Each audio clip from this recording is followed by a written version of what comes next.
இன்னைக்கு திருமண நாள் 40வது வருஷம் முடிஞ்சு 41 தொடங்கிருக்கு. இவ்வளோ நாள் காலம் கடந்து, நாள் கடந்து, நேரம் கடந்து, நொடி கடந்து, நிமிடம் கடந்து வந்திருக்கோம். அதுக்கு பொறுமை தேவை. முதல்ல பொறுமை தேவை. அந்த பொறுமையும் ஒரு சின்ன சின்ன கல்லை நவுத்துற மாதிரி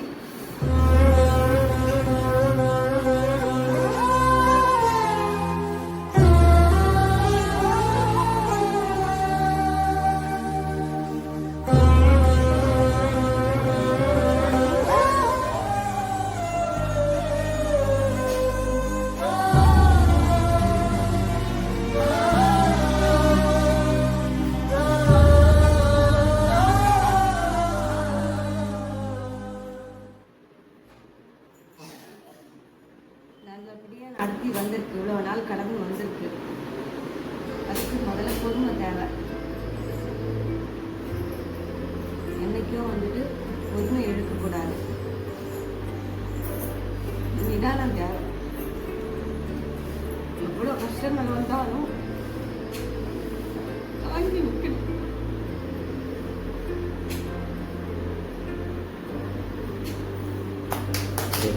எங்கள் அப்பா இருந்தார், அப்பா என்னோட அம்மாவும் இருந்தாங்க. சின்ன வயசுலேருந்து கஷ்டம்னா என்னன்னு முழுமையாக 80% 100% மேலே வந்தால் அதையும் அனுபவிச்ச 6 நாள். அன்றைக்கி சங்கராமன் ஊர் அங்கே போயிட்டு ஒரு ஹோட்டலில் வேலை செஞ்சு டேபிள் செட்டாக இருந்து, பாத்திர நிறுவனாக இருந்து, அப்புறம் சப்ளையராக இருந்து, அப்புறம் வேற ஒருத்தர் நம்ம நண்பர் மலையாளி வீட்டில் கேண்டீன் நடத்துகிறாங்க, அவங்ககிட்ட போய் வேலை செஞ்சு சரிங்களா. நம்ம பழைய பேர் சென்னைக்கு வந்து சென்னையில் வந்து இதே ஆவடியில் நேரு பஜாரில் நியூ மாடர்ன் கேப்னு ஒரு ஹோட்டல் கல்யாணம் செஞ்சுருந்தார். New modern cafe. அந்த ஓனர் பேர் வந்து ஹமீத். அவருடைய சின்ன பையன் தான் இன்னைக்கு அமைச்சராக இருக்கிற அப்துல் ரஹீம். நாட்டுக்கு வந்தபோது அவர் ஸ்கூலில் விட்டு அப்படிலாம் இந்த ஹோட்டல் இங்கேயும் வந்து ஹோட்டல் நடக்கும். என்ன பாருங்க, என் ஆரம்ப காலம் ஹோட்டல், திருப்பி கேண்டீன், சென்னை வந்து ஒரு ஹோட்டல், இப்படி வேலை செஞ்சுருந்தேன். வேலை செஞ்சுட்டு இருக்கும்போது ஒரு ரயில்வே ஸ்டேஷனில் எங்கள் உறவினர் ஒருத்தர் பார்த்தார். எங்கள் அண்ணன் பாபுன்றவர். அண்ணன் எனக்கு தெரியாது, அவர் யாரும் எனக்கு தெரியாது. அவர் என்ன பார்த்துக்காரு கொடுக்குறது. தம்பி நீ என்ன அதில் கடையை பெருக்கிறது, கண்ணாடியை துடைக்கிறது, துணியை டிசைனில் முந்தானியை சிவங்கை பிடிச்சா மாட்டிக்கிட்டு எல்லாம் பண்ணி கருதுனேன். அண்ணன் அப்போ ஹோல்சேல் ஒரு போட்டார். அப்போ கேண்டீனில் வேலைக்கு ஆள் எடுக்கிறாங்க, டெம்பரரி எடுக்கிறாங்கன்னு சொன்னோடனே சொல்லிக்கிலேருந்து வேலைக்கு சேர்த்து விட்டார். சேர்த்து விட்டு அதுவும் பாருங்கள், முதல்ல செஞ்சது ஹோட்டல், அப்புறம் கேண்டீன், அதில் ஹோட்டல், எனக்கு கவர்மெண்ட்டில் பரந்த கட்சி வேலையும் கேண்டீன். இதெல்லாம் வந்து நம்ம தமாசா சொல்றது நல்லா இருக்கும். என்னுடைய வாழ்க்கையில் பார்த்தீங்கன்னாக்கா எனக்கு தலையில் அதுதான் விதின்னு வச்சோம். அது ஆரம்ப காலத்துலேருந்தே மக்களை சந்திச்சு சின்ன வயசுலேருந்து நான் 60 வயசு இருக்கும் மக்களை சந்திக்கிற வேலை தான் இருந்திருக்கேன். அந்த ஹோட்டலில் சப்ளை பண்ணுற வேலையாகட்டும், அந்த வேலையை கேண்டீன்லேயே ஆகட்டும் எல்லாமே. இது ஒரு நிறுவனம், ஓசிஎஃப் நிறுவனம். இந்த நிறுவனத்தில் போய் இவர் யாருன்னு எனக்கு தெரியாது. என்னை யாருன்னு கேட்டீங்கன்னா அவங்க சொல்லுவாங்க, நம்ம ராஜேந்திரன் தேர்வு வச்சுக்கிறது கேண்டீன் இருந்தாருன்னு சொல்லுவாங்க. அது அந்த அளவுக்கு நான் எல்லாருக்கும் படிச்சு மைண்டி வந்து இன்னைக்கு எனக்கு வயது 67 ஆகிடுது. அந்த 67 வயசில் என் மனைவியோட நான் 40 வருஷம் பயணிச்சுக்கிறேனாக்கா அதோட என் வாழ்க்கையில் பெருந்தவர்கள் சொன்னால் அவங்க பேசல. ஒரு பொண்ணு பிடிச்சிருக்கேன்னு சொல்லிட்டு அவங்க முயற்சி பண்ணி இந்த பொண்ணை கிளம்பிடுச்சுங்க. என் வாழ்க்கையில் முதல் பொண்ணுன்னு பார்க்க போகணும். இதுதான் கல்யாணம் ஆகி 20 வயசுலையும் 2 பொண்ணையும் நானும் பார்க்காத இருக்கிறதும் என் வாழ்க்கையில் இது ஒன்று. ரெண்டாவது, என் மனைவியை கட்டிக்கிற வரும்போது தான் சாதாரண ஒரு ஓலைக்கட்டையில் நான் கொடுத்துருவேன். ஓட்டு விட ஓலைக்கட்டை தனியாக இருக்கிறேன். அப்புறம் ஒரு ஓட்டு விட்டு சும்மா மாற்றி வந்தோம். என் மனைவி வந்ததுக்கப்புறம் தான் என் வாழ்க்கையில் முதல்ல புனேஷ் பண்ணலாம், தொடர்ந்து நிறைய பேர் பண்ணலாம், ஹரீஷ் பண்ணலாம். அது இந்த 3 பசங்களையும் நான் இன்னைக்கு என் பேத்திகளையோ தனியாக நட்சத்திராலையோ தனிசாலையோ மற்ற வாங்கியும் பண்ணுற மாதிரி என் 3 பசங்களும் அவ்வளோ கொஞ்சம் கிடையாது. சொந்த பொண்ணு யாரும் கிடையாது. நீங்கள் ராதா பண்ணி பார்த்து அம்மா இருக்காங்க, எல்லாம் இருக்காங்க. ராதா நரேந்திரலாம் பசங்க பரப்பு படமாக இருக்காங்க. ஆனால் நம்மள மாதிரி இல்லை பசங்க மலையிலேன்னு வருத்தம் இருக்கு. ஆனால் அதுக்கெல்லாம் சேர்த்து வச்சு நீங்கள் அந்த பாசத்துக்கெல்லாம் வந்து என் பேத்தி மேலே கொட்டிட்டு இருக்கேன்.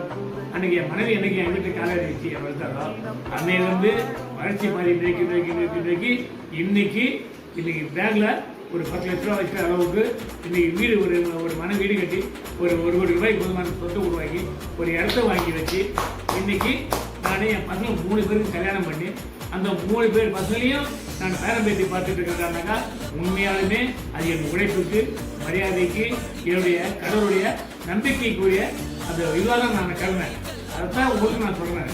வாழ்க்கையில முதல்ல பசங்களுக்கு நீங்க கற்றுக் கொடுக்க வேண்டியது கஷ்டம். நான் என் பேச்சு என்ன வாங்கி தருவேன், நீங்க பேசி வாங்கிக்கன்னு கேட்டேன். அவ்வளவுதான். என்ன பண்ண பார்த்துட்டு நீங்க உங்க பிள்ளைங்க வளர்க்கும் போது கஷ்டத்தை சொல்லி வளர்ங்க. நான் சின்ன வயசுக்கு இப்படி இருந்தேன், நான் அப்படி இருந்தேன். என் 3 பசங்க அப்படிதான் சொல்லி வளர்த்தேன். நான் ஹோட்டலில் வேலை செஞ்சா டேபிள்ஸ் வச்சிருந்தா இன்னைக்கு நல்லா நீங்க பாக்குறீங்க. என் பசங்க அப்படி என் பசங்க சொல்லி வளர்த்துருக்கீங்க. அதாவது என் பசங்க இன்னைக்கு அரைமா காசு எவ்வளவு 3 பேருக்கு காசுக்கு அடிமை எவ்வளவே கிடையாது. இருக்கிறோமா, சந்தோஷமா இருக்குமா, நல்லா பழகமா, நல்லா மொத்தம் கிடைக்குமா, அந்த எண்ணத்தோட என் மொழியை வந்துருக்கீங்க. அதுல ஒரு மன திருப்தி, என் வாழ்க்கையில என் மனைவி கட்டியது அதுவே பெரிய திருப்தி. என் மனைவியால தான் இன்னைக்கு எந்த அளவுக்கு நான் வந்ததுக்கு ஆரம்பிச்சது. இங்க இல்லை, இங்க கேட்டாலும் சொல்லுவேன். அதுல நீங்களும் வாழ்க்கையில பொறுமை, கடமை, கண்ணியம், கட்டுப்பாடு, பொறுப்பு, கடைசியில் ஒரு பூ இருக்கு, அது சேமிப்பு. அந்த சேமிப்பு தான் உங்களை வாழ்க்கையில நிரந்தரமாக்கும். நீங்க வேலை ரிட்டையர் ஆகி 6 வருஷம் ஆச்சு. இன்னைக்கு 6 வருஷத்துல நீ வீட்டில் பணம் சாப்பிட்றாங்கக்கா என்னுடைய சேமிப்பு என் உழைப்புக்கு எடுத்து ஊதியம் கட்சி வச்சுன்னு நான் நடத்திட்டு யாரையும் பிரச்சனை கடன் வாங்கினது கிடையாது, கடை கொடுத்தது கிடையாது, யாருக்கும் தோண பண்ணல. 2வது நம்மளால முடிஞ்சது ஏழைகளுக்கு நிறைய பேர் சந்தோஷப்பட்டாங்க. யாராவது சொன்னீங்க, யாராவது ஆட்டா இருந்தாங்க ஒரு விட்டு வாரம் பண்ண பாருங்க. அப்படி என் பிள்ளைய வசதி நினைச்சு பார்க்கும்போது ரொம்ப மகிழ்ச்சியா இருக்கு. அது இறக்கம் அந்த எண்ணங்க 3 பசங்க அந்த எண்ணம் உண்டு, 3 பேர் உண்டு. இந்த மாதிரிலாம் நீங்களும் உங்க பிள்ளைங்க வளர்க்கணும். எனக்கு விஷயங்கள் நாங்களாம் உயிரிழந்து பார்க்கும்போதே சத்யா சார் அந்த இறைவன் அல்லாத கடவுள் அல்லாத அவருக்கும் ஒரு குழந்தையை போடுறது, அந்த குழந்தையை கொஞ்சிட்டு போற பாக்கியத்தை அந்த இறைவனை கண்ணு சொல்லிட்டு என் உழைப்பு மேல இறைவன் மேல கடன் மேல பாரம் போட்டு அந்த கடவுளை வேண்டிக்கிறேன் கண்டிப்பா. ஆனா இன்னைக்கு நல்லா இருக்கிற காரணம் என் உழைப்பு ஆரம்ப கஷ்டம். அந்த கஷ்டங்கள் தான் வச்சுக்கணும். நம்ம பிள்ளைங்க அந்த கஷ்டம் சொல்லி வரேன். என் பசங்க நல்லா இருக்காங்க. அதே போல வருங்காலம் உங்க பிள்ளைங்க இருக்கும், வசதி இருக்கு, கார் இருக்கு, பார்க்காதீங்க. அது என்ன காட்டாலும் இல்லைன்னு சொல்லி அவங்க கூட இருக்காருன்னா 10 ரூபா ஆரம்பிச்சு சொல்லி 100 ரூபா கொடுத்துருங்க. எடுத்த உடனே 100 ரூபா கொடுத்துருக்காரு. அதுதான் சொல்லுவாங்க. இந்த பசங்க கஷ்டமா சொல்லி வராங்க. நம்ம சீக்கிரம் போயிடுவோம், பிள்ளைங்க வரணும். நல்ல பசங்க தான் சொல்லுவாங்க, யாரையும் எதிர்பார்க்காது. பசங்களுக்கு நடந்து சொல்லி கொடுங்க. சீக்கிரம் குழந்தைய போயிட்டு நீங்களும்